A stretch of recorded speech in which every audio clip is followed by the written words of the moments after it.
My wife cheated on me with her boss, stole $200, $0 from our joint account to buy a luxury condo, and now she's trying to sue me for the house, claiming I'm the one who's been dishonest. I never saw it coming. I never thought I'd be the guy sitting here writing about how my wife turned out to be a lying, cheating bitch. Honestly, the whole thing felt like a punch to the gut I didn't see coming. One day, everything was normal. Well, as normal as it could be. We had our routines. She was cold sometimes, but I chalked it up to stress from her job. She worked at a marketing firm and she was always busy, always on her phone. But then little things started to change, small, suspicious things that I brushed off at first. It all started about 3 months ago. Began working late more often, claiming she had big projects that she couldn't get out of. I didn't think much of it. She's always been ambitious, sometimes a little too ambitious. But then I noticed her phone was locked all the time, even when she was in the shower or in bed. She'd get defensive if I asked to see her messages, which was weird because she's never been secretive before. Just little things. Her disappearing in the middle of the night to take calls, sneaking her phone into the bathroom. I told myself maybe she was just stressed, maybe she was hiding something but not necessarily cheating. Then came the day I found the first real sign. I was going through our joint bank account, something I do every couple of weeks just to keep tabs, and I saw a huge withdrawal, $50, $0. That's not small change. I immediately knew that was a problem. I looked closer and it was for a down payment on a condo. A luxury condo in a part of town we never even talked about. I was stunned. My head spun. I knew I'd been pushing for a bigger place, but I thought she was talking about upgrading our current house, not buying something in secret. I started digging. I checked our bank statements online, and that's when I saw more suspicious transactions, small payments to some private number, and a few transfers to an account I didn't recognize. I did some digging into the account details, and it turned out had been funneling money into an account that was definitely not ours. I felt sick. How could she do this? How could she steal that much money? I thought about the sacrifices I'd made, working late, trying to build a future, and she's out there lying, cheating, and stealing from us. I decided I couldn't let this slide. I needed to confront her. I waited until she got home from work that evening, my stomach twisting. When she walked through the door, she looked exhausted as usual, but there was that little smirk on her face, like she knew something I didn't. I was already boiling with anger and betrayal. I told her I knew about the money, about the condo, about everything. Her face froze for a second, then she rolled her eyes and started with the usual denials. You're overreacting. It's none of your business. You're just paranoid. That's her favorite line when she's guilty. I pressed her harder. I asked where the money came from, how she managed to hide it from me, and why she thought she could get away with it. Her excuses were pathetic. She said she took the money because she needed a fresh start, that she was tired of living in a boring marriage, and that I was too blind to see her dreams. She was crying, but I didn't buy it. It was all lies. I could see through her bullshit. She's always been good at spinning stories, but this time it was so obviously a lie. She kept insisting she'd never cheat on me. Yet here we were with her cheating the bank, stealing from us, and lying through her teeth. The shock hit me hard. I felt numb, then furious. How could she betray me like this? How could she steal that much money, buy a condo behind my back, and then have the nerve to lie about it? I'd trusted her. I thought we were building something real. Instead, she was out there screwing her boss and pocketing our savings. I felt like I'd been hit by a truck. All those years, all that effort, and it was all a lie. It was a betrayal so deep I didn't know where to start fixing it. I wanted to scream, to yell, to break something. But I just stood there staring at her, realizing my life was about to change forever. After that night, everything changed. I couldn't sleep, couldn't eat. The image of with her boss, the way she lied so effortlessly, kept haunting me. I kept asking myself how I missed all the signs, how I'd been so blind. She'd always been bitchy when I questioned her about her late nights or her secretive phone calls, but I never thought she'd go this far. Never thought she'd betray me like this, steal from us, and then turn around and try to paint me as the dishonest one. The next morning, I decided I needed concrete proof. I went through our joint accounts again, this time digging deeper into her recent transactions. And that's when I found it, the transfer of $200, $0. That's right, she'd stolen $250,000 from us. I couldn't believe it. The amount was staggering. She used the stolen money to buy a luxury condo downtown, a place I'd never even seen before. And she did it all while pretending to be the perfect wife. I felt like my entire world had shattered into pieces. I knew I had to confront her again, but this time with a plan. I couldn't just accuse her blindly. I needed to be smart about this.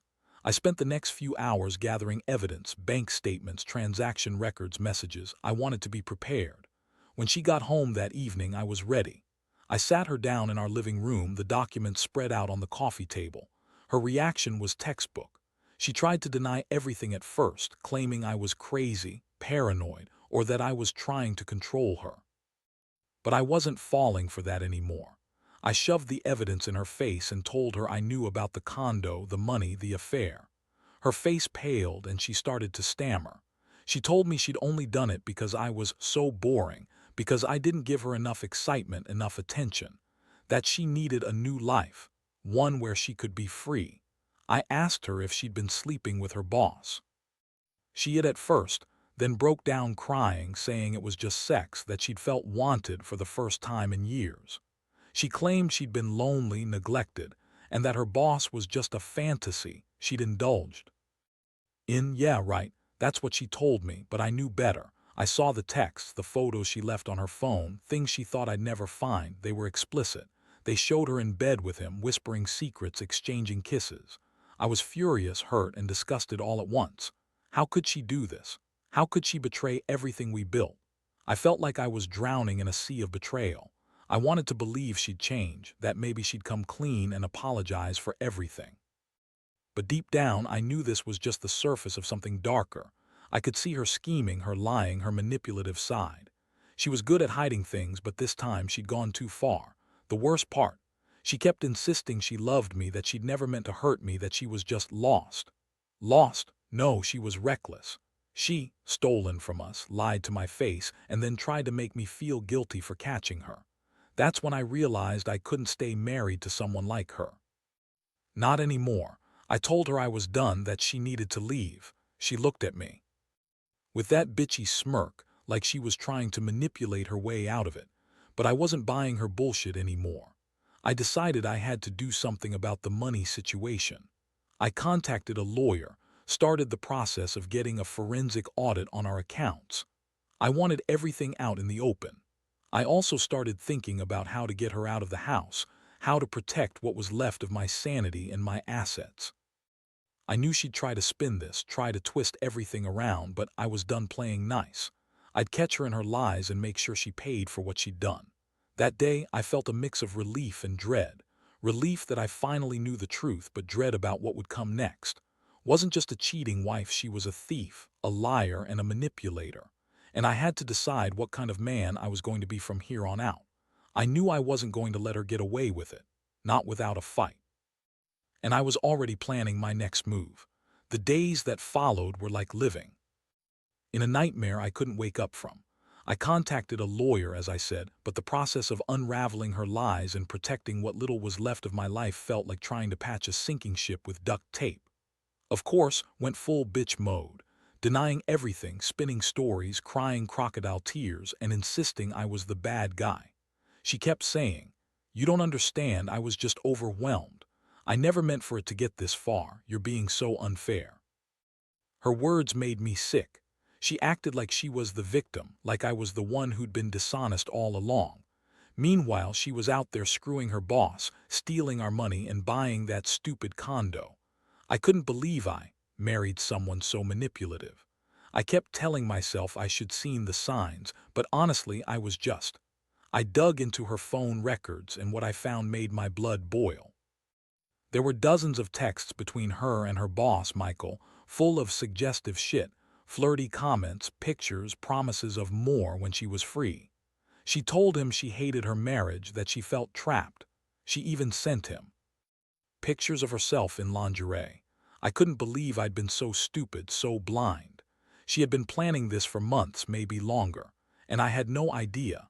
I also found out that she'd been telling her friends she was miserable, that I didn't understand her, that I was dull and boring. That was her way of justifying her cheating and stealing, making herself look like the victim. She'd even told her best friend, Lisa, that she was done with the marriage, that she was going to leave me and start fresh with her new life. Lisa, of course, was supportive, probably because I'd always been a bitchy manipulator. Meanwhile, I was spiraling. Every day I felt a mix of rage and sadness. Rage because I'd been betrayed so badly, and sadness because I still loved her. Stupid, I know, but I did.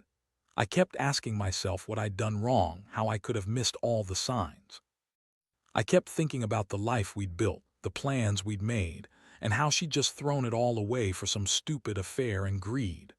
The money, the condo, it all felt like a sick joke. I decided I needed to get some control back. I filed for divorce, and I also filed a claim to freeze her assets.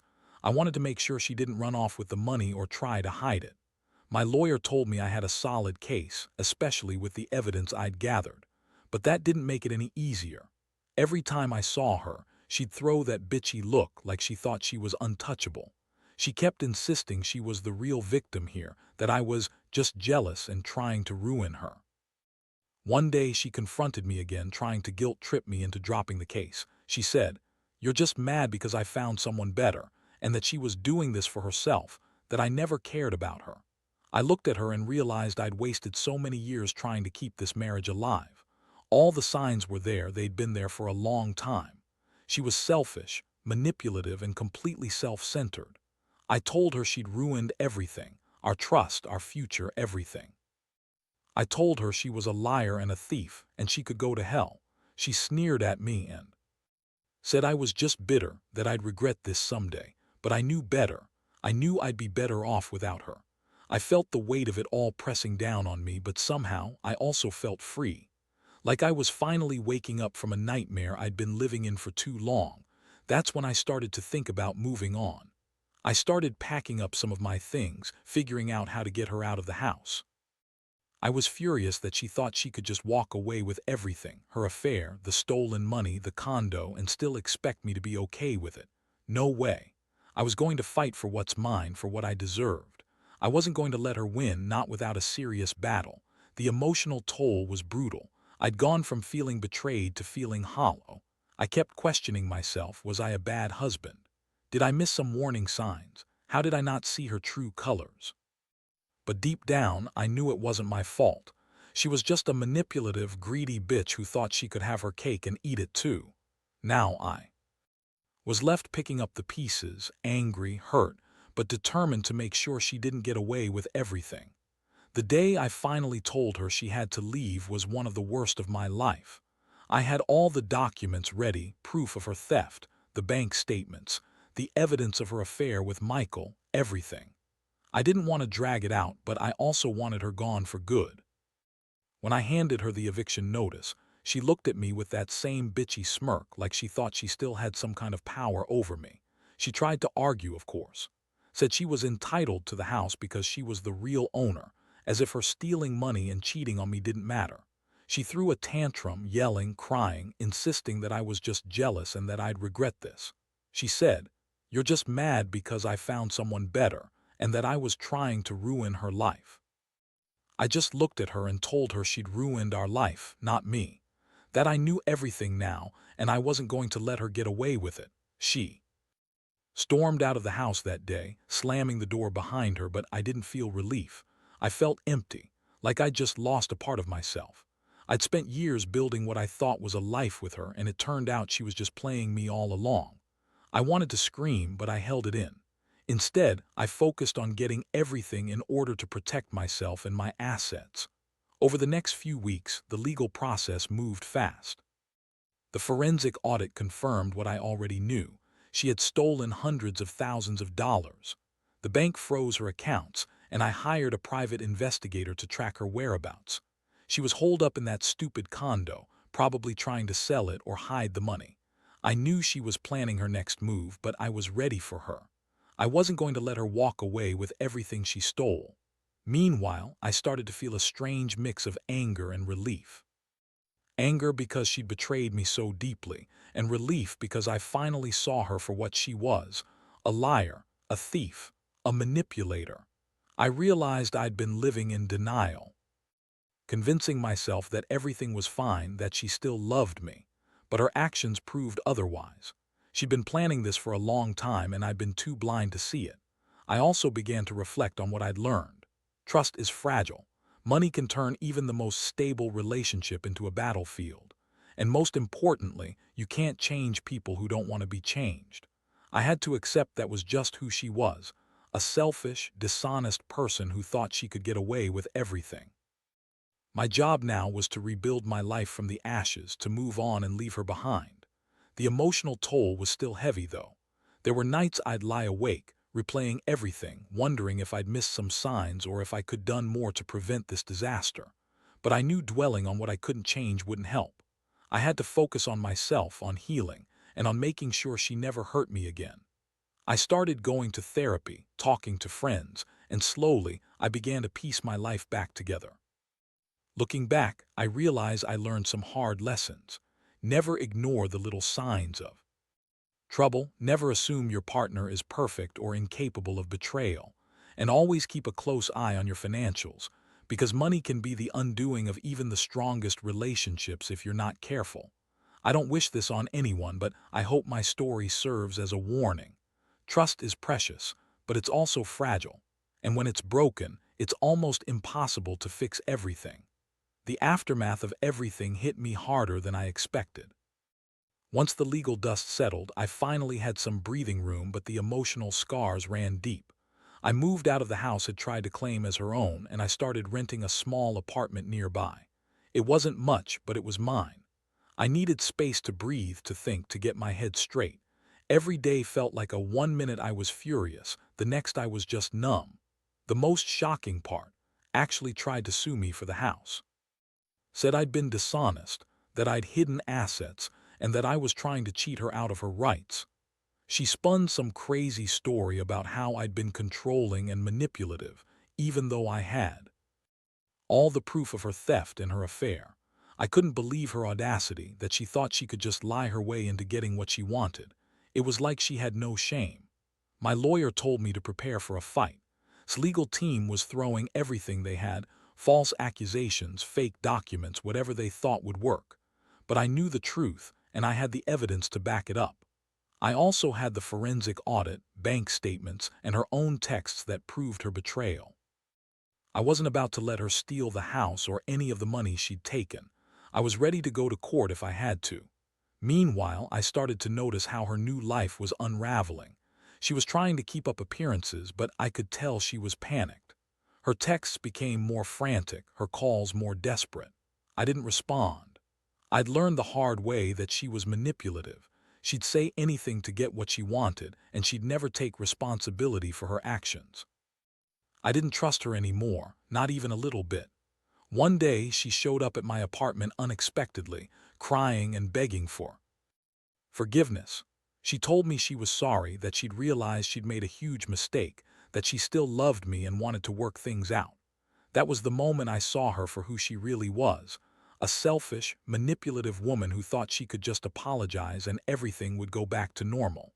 I looked at her and told her to get lost. I told her I didn't want to see her again, that I was done with her lies, her cheating, and her stealing. That confrontation was a turning point. I finally accepted that she was never going to change, that she was just trying to manipulate me one last time.